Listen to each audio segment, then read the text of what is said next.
Selamat pagi, saya Ibu Itut Bambang dari Rumah Rias Itut Bambang. Saya tinggal di Gedung Kuning, Selatan, Yogyakarta. Saat ini saya tetap berkomitmen untuk selalu eksis dalam bidang make up, terutama itu MUA, lalu rias pengantin, dan hairdo. Rumah Rias Itut Bambang sudah berjalan sejak tahun 83. Terus selama ini karena saya juga sibuk mengajar beberapa hal tentang MUA, tentang make up ya, karena waktu itu belum ada MUA make up, itu memang agak tersingkirkan sedikit. Tetapi tahun 2008 saya mulai pensiun dari mengajar, lalu saya diperbantukan di UII beberapa waktu, tetapi saya 100% terjun di dunia make up. Saat ini kami sudah hampir meluluskan lebih dari 100 siswa.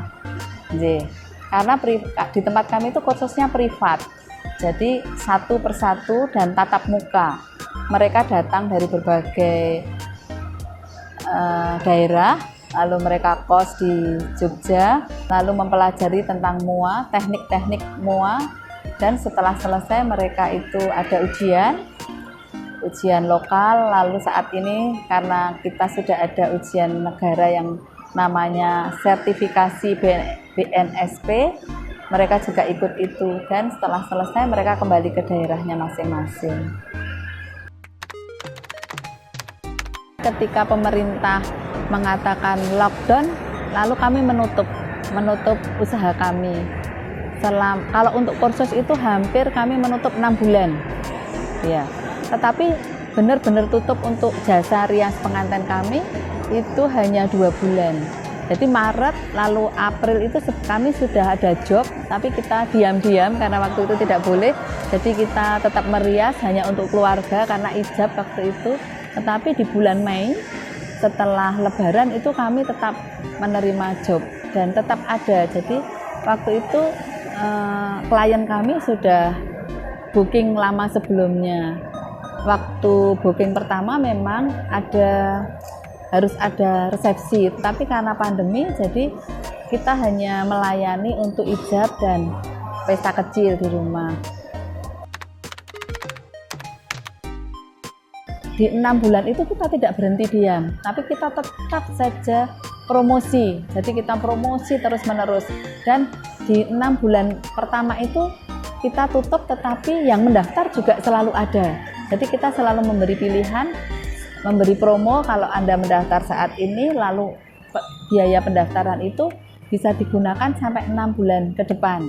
Ketika kemarin itu di bulan Oktober pemerintah sudah meringankan beban kita dengan pandemi, boleh menerima klien, murid-murid dari berbagai daerah sudah mulai berdatangan.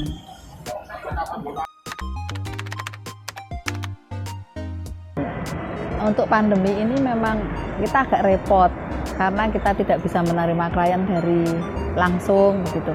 Tetapi kita punya trik nih untuk supaya teman-teman atau calon-calon klien kita itu tertarik pada kita.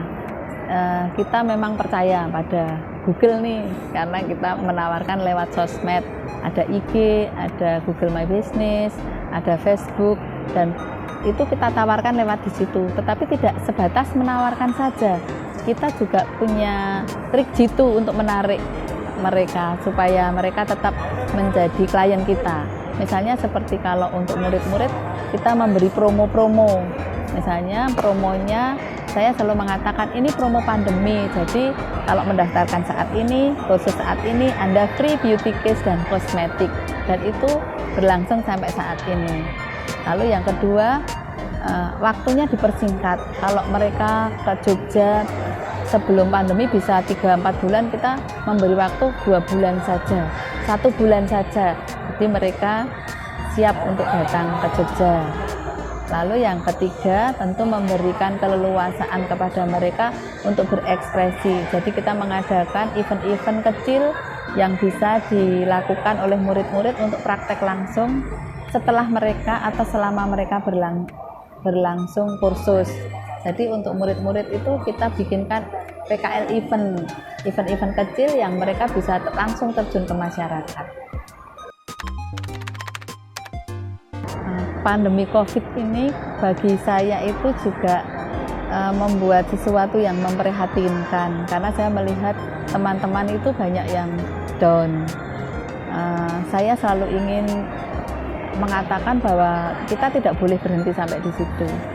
Bagi saya pribadi, pandemi itu juga ada hikmahnya, karena di situ saya langsung mencari ide-ide, mencari inovasi, mencari sesuatu hal yang baru supaya bisnis saya itu berjalan. Karena saya hidup dari bisnis ini, bukan hanya hidup dari materi, tapi saya mencintai betul bisnis ini.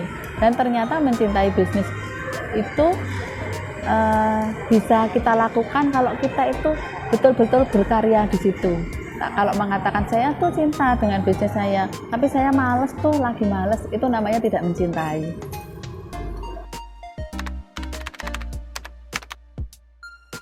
Pandemi itu kan membuat orang tuh suka merasa down, lalu putus asa, putus asa.